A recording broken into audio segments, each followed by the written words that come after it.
내가 이와 같이 알고 보았을 때 나의 마음은 모든 욕망과 무명 그리고 존재에 대한 집착의 오염으로부터 자유로워졌다.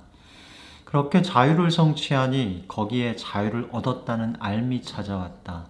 그래서 더 이상의 태어남이 사라지고 성스러운 수행의 삶이 성취를 이루었고 해야 할 일을 모두 끝냈으며 앞으로 더 이상 태어나지 않음을 나는 곧바로 알았다.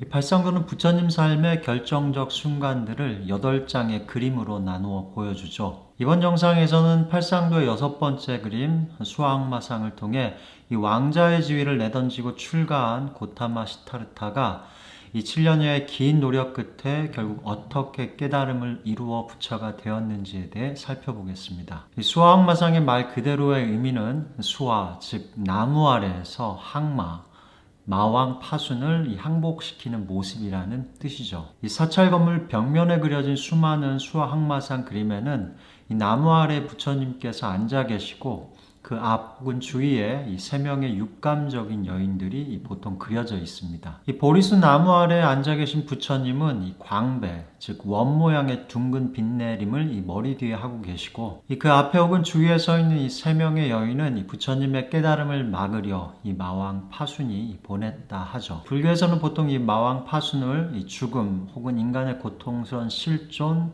혹은 그 원인이 되는 이 악한 마음을 상징적으로 표현한다 알려져 있습니다. 하지만 다른 한편으로는 이 마왕 파순이 실제로 이 욕계 저 하늘 세계에 살고 있는 실제의 존재로도 이 설명을 하고요. 어쨌든 고타마 시타르타는 이 마왕이 보낸 새 여인이 상징하는 이 마음의 탐진치의 모든 번뇌를 뿌리 뽑고 깨달음을 얻으셨다 하죠. 이처럼 수아악마상은 깨달음이라는 부처님 삶의 이 결정적 순간을 담고 있습니다. 이 불교에서 깨달음이란 이 모든 사람이 똑같이 갖고 있는 내재된 가능성으로 불교는 인간이 가진 그 궁극의 가능성을 찬미하는 종교라 할 수 있죠. 이러한 점에서 어떻게 깨달음을 이룰 수 있을까 하는가는 이 불교에서 가장 중요한 질문 가운데 하나라 할 수 있을 것입니다. 이 팔상도의 바로 6번째 이 수악마상과 그 5번째 설산수도상이 함께 이 부처님께서 어떤 과정을 거쳐 깨달음을 이루었는지를 보여주면서 그 질문에 대한 답을 하고 있습니다. 이 설산수도상이 고행이라는 수행의 방법과 이것이 결코 깨달음을 가져오지 못한다는 이 부처님 수행의 이 실패의 경험담이라 한다면 이 오늘 설명드릴 수악마상은 이 고행을 벌인 부처님께서 이 실패의 경험을 딛고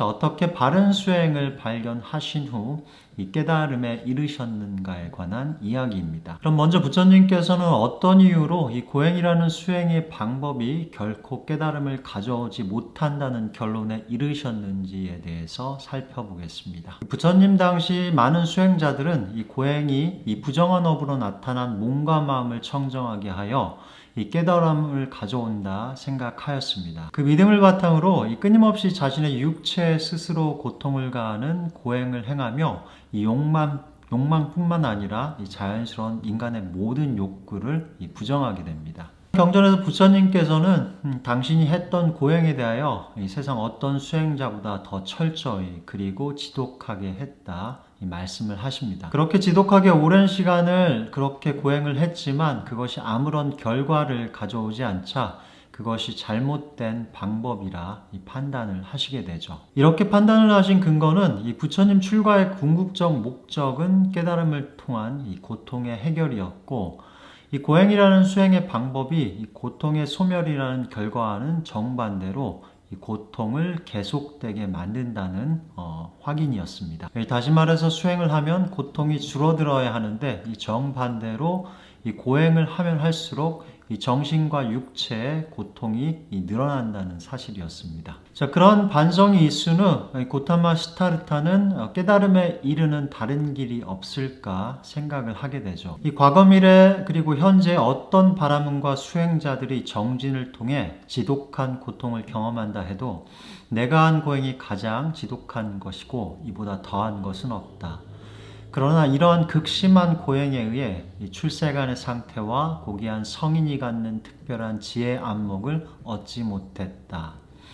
깨달음에 이르는 다른 길이 없을까? 그리고 문득 출가 전 왕자로 살던 시절에 이 중요한 경험 하나를 떠올리게 됩니다. 아버지가 사카족의 농경제 의식을 거행하실 때 나는 시원한 잠부나무 그늘에 앉아서 이 감각적 욕망을 완전히 버리고 해로운 마음의 생각을 버린 뒤 생각, 고찰, 멀리 떠난 희열과 행복이 함께하는 이 초선을 성취하여 머물렀는데 혹시 이 방법이 깨달음의 길이 되지는 않을까? 부처님께서는 출가 전 자신의 아버지 수도다나 왕과 함께 이 농경제, 이 농사의 풍년을 기원하는 의식과 축제에 참석을 하게 됩니다. 하지만 사람들이 농경제를 위해 함께 모여있는 번잡한 곳을 피해 이 왕자 고타마 시타르타는 이 홀로 떨어져 이 잠부나무 아래에 앉아 홀로 호흡을 바라보는 이 명상을 시작하죠. 그 농경제에 참석한 모든 사람들이 이 축제를 즐기는데 여념이 없는 사이 이 잠분 아래에 홀로 고요히 명상에 잠긴 이 왕자 고타마 시타르타는 그 명상이 깊어지고 이 초선을 성취했다. 이 경전은 얘기하고 있습니다. 이 고행을 벌인 수행자 고타마 시타르타는 이 바로 그때 했던 자신의 수행의 방법과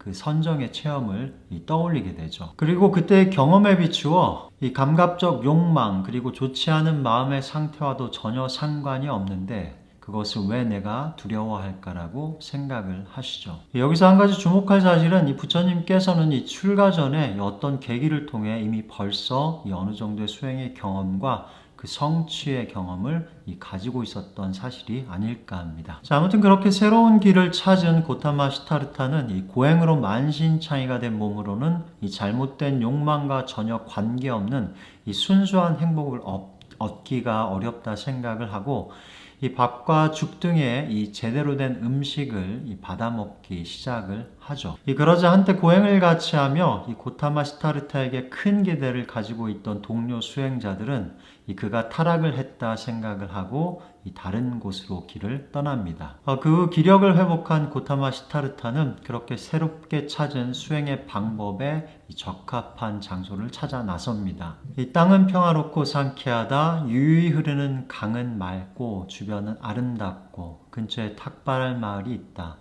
참으로 이곳은 용맹정진을 원하는 출가자들이 수행하기 좋은 곳이다. 그리고 결국 강이 흐르며 마을과 멀지 않은 아름다운 강둑의 나무 아래에 앉아 이 명상을 시작을 하시죠. 그리고 결국 곧 얼마 지나지 않아 이 새벽 이 깨달음을 얻으시고요. 결국 이렇게 고타마 시타르타는 새롭게 발견한 이 바른 수행을 통해 이 깨달음을 얻은 성인, 이 부처가 됩니다. 오늘은 이와 같이 팔상도의 6번째 이 수학마상을 바탕으로 이 부처님이 어떻게 깨달음을 이루었는지 그 마지막 과정을 살펴보았습니다. 오늘의 이야기에서 참으로 흥미로운 점은 그토록 찾던 바른 수행의 방법을 이 고타마 시타르타는 이미 알고 있었다는 사실이 아닐까 합니다. 여기에는 여러 다양한 해석이 있을 수 있지만 저는 이것이 우리가 그토록 바라고 찾는 것을 우리는 이미 알고 가지고 있다는 교훈이 아닐까 합니다. 하지만 그것은 저절로 찾아지는 것이 아니라 이 노력과 그리고 엄밀한 성찰 그리고 바른 판단을 통해